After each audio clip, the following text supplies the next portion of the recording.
همراهان گرامی، در این فصل به تست و آنالیز دستگاه پکیج L24FF شرکت ایران رادیاتور میپردازیم.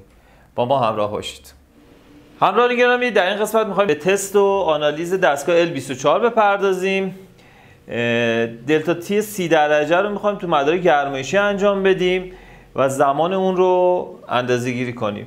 خب ما دستگاه رو حالت گرمایشی قرار میدیم و قسمت تنظیمات مدار گرمایشی رو هم تا ماکسیموم قرار میدیم. زمانی که دستگاه شروع به فعالیت کنه تایمر ما شروع به کار میکنه. خب ما رو 30 درجه در واقع این قضیه رو انجام دادیم. زمانی که ما به 60 درجه برسیم تایم رو در واقع نگه میداریم.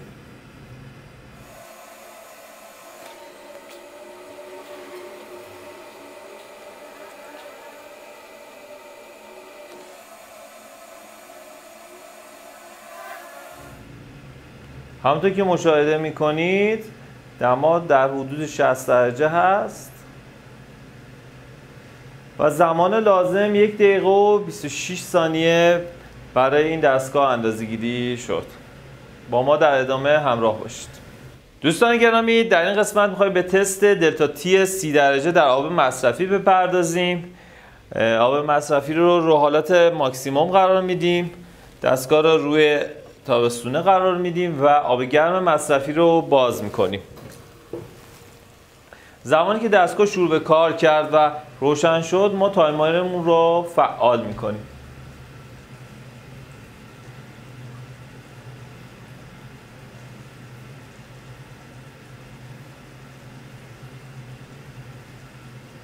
زمانی که به حدود 56 درجه برسه ما تایمرمون رو قطع میکنیم.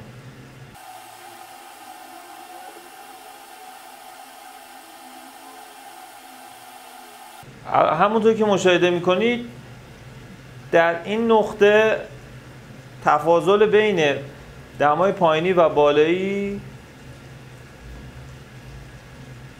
30 درجه شد و حدودش 1 دقیقه زمان برد، 1 دقیقه و 10 ثانیه و ما تونستیم دلتا تی رو از این دستگاه بگیریم.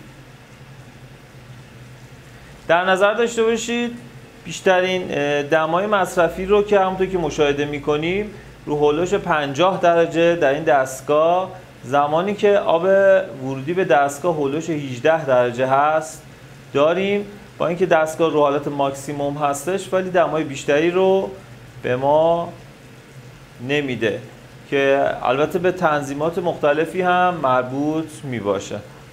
دوستان و همراهان گرامی، در این قسمت می‌خوایم تست صدای پکیج L24 رو با هم داشته باشیم.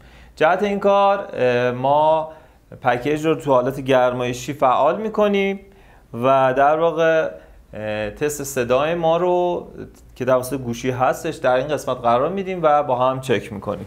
دوستان گرامی، دستگاه پکیج رو روشن کردیم. حالا میزان صدای تولیدی رو با هم اندازه‌گیری می‌کنیم.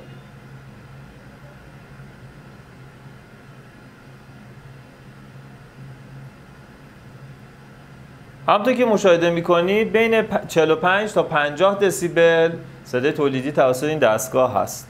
با ما همراه باشید.